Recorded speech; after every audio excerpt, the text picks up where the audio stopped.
We did see some selling. Hope everyone had a nice 3-day weekend, by the way.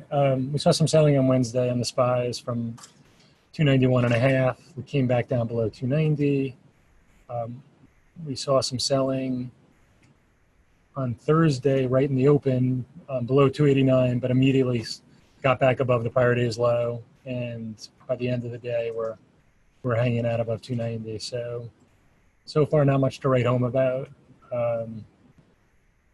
It's pretty clear now as we zoom out here. You can kind of see a couple weeks ago we consolidated between 287 and change versus the high into 289.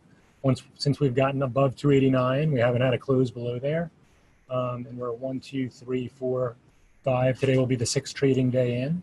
If we actually get a close below 289 today inside of this prior consolidation range, then it opens up the possibility for a decent pullback from the high 291.5, let's call it.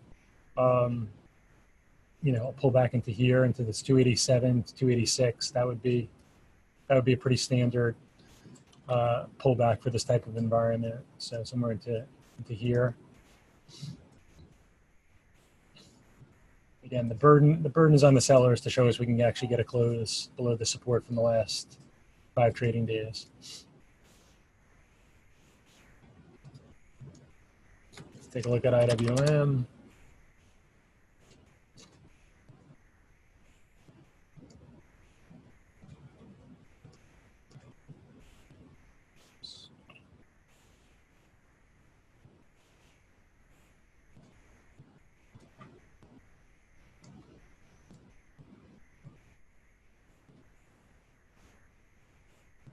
So we're looking at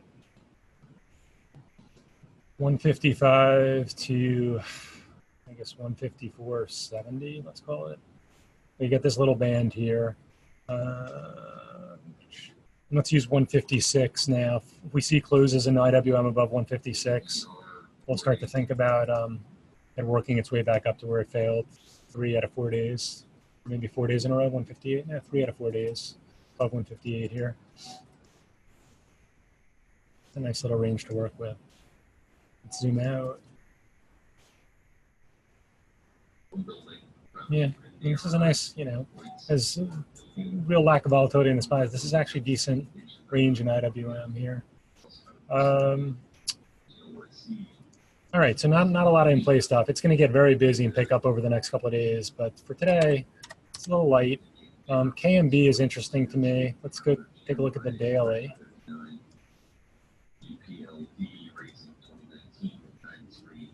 So if we zoom in on KMB, had a really big uptrend when it broke out above 70, basically doubled. So these things aren't coincidences. It broke out from 70, the high can't get above 140. And since then, that high was 2 years ago. It's basically been consolidating above 100. Let's zoom in a little bit. KFT just named a new CEO. Yeah.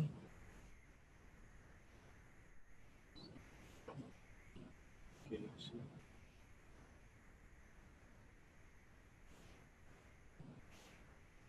So 6 months. Good, that's a good picture. Okay, so this was most likely earnings here.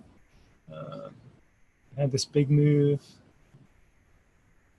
early 2017 where it went from 125 to 135. And you can see couldn't get through there, came back up again the summer of 2017. And that's kind of what's in play if this thing follows through on this gap today. And that's what's in play over the next, let's call it, month. So we have 128 as our first resistance. And we have 130, I believe, yes. Okay, so let's zoom in now.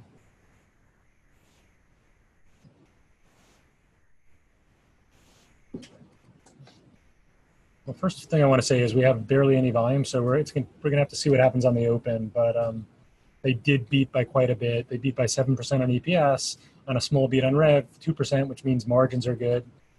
It's always good in like a consumer staples sort of thing that they're maintaining margins, since there's a lot of generic competition.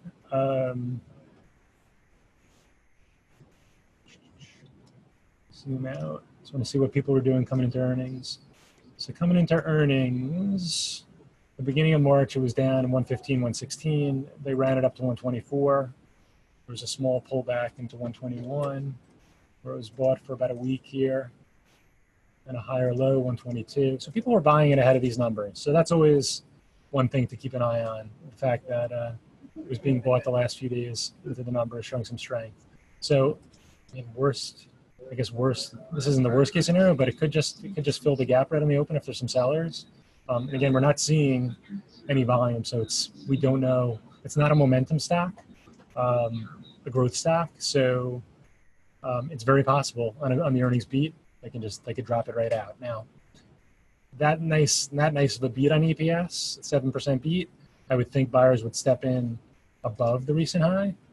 So that's why I put 126 on the sheet as my first support. And so if we got any type of flush into this area right on the open, and I then saw it get back above 127, I'd be thinking maybe it closes above 128, and bigger picture, it starts to work its way up to those higher prices. So that's kind of my thought process coming in. I'm going to look for some volume right on the open and see what it does. Ideally, it would just go down, put in its low in the first few minutes on the open, and then by 10 o'clock, we would see it back up in these prices here, and we go from there. Halliburton, HAL. So HAL is interesting. So they didn't really beat by much, but this is a stock that's been hit really hard the last year. So let's zoom out and see how much it's come off. Got cut in half, really. So like if we go back to a year ago, it was $52 stock, got cut in half, and has rallied back a little bit since. So I like the fact that it's so far off the high. The earnings seems to have stabilized. They had a small beat on EPS. It had bottomed out in December with the market. This kind of downtrend from here, you could go to here. It's been flirting with breaking it. I mean, basically, it needs to close above this area. It's actually a really good technical setup. So basically, it's been topping out here between 32 and 32 and a half the last few months. It's gapping up to 32 right now in the pre-market. So, this is one of those today where if it gets accumulated above 32 and then closes, above this high here, you're looking at a minimum $34, where it broke down from in November of last year.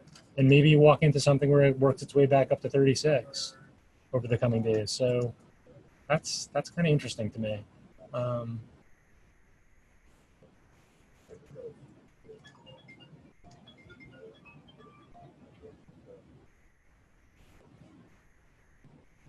let's see here. This is December. So this is the beginning of the market sell-off December. It had already rallied back up to 33, got hammered with the market down to 25, came right back up at the beginning of the year with the market, and it hasn't just been able to crack this nut, even as oil's been working higher. So, yeah, it should be pretty clear. Like, zoom in. And it's also a very liquid name too, which is kind of good.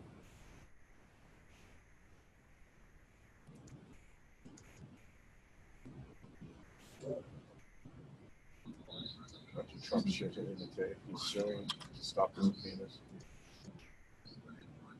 The accounting firm just got subpoenaed this morning. Yeah, I thought that was last week. He's suing now today. Oh, to stop it. Yeah.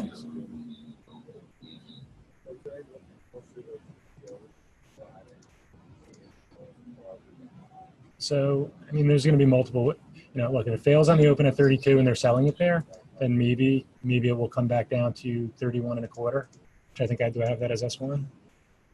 Yes, I do. Maybe it comes back into this here. But ultimately, the easier trade is going to be like accumulates above 32, closes above 32.50, and then you just kind of walk into a couple of dollars over the next few days, something like that. All right. Conference call. Conference call will probably, they'll probably be at the Q&A right at the open.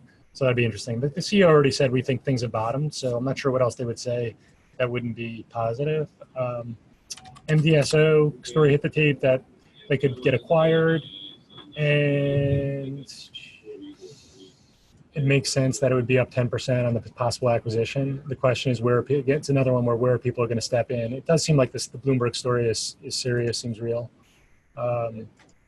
So you have this 85.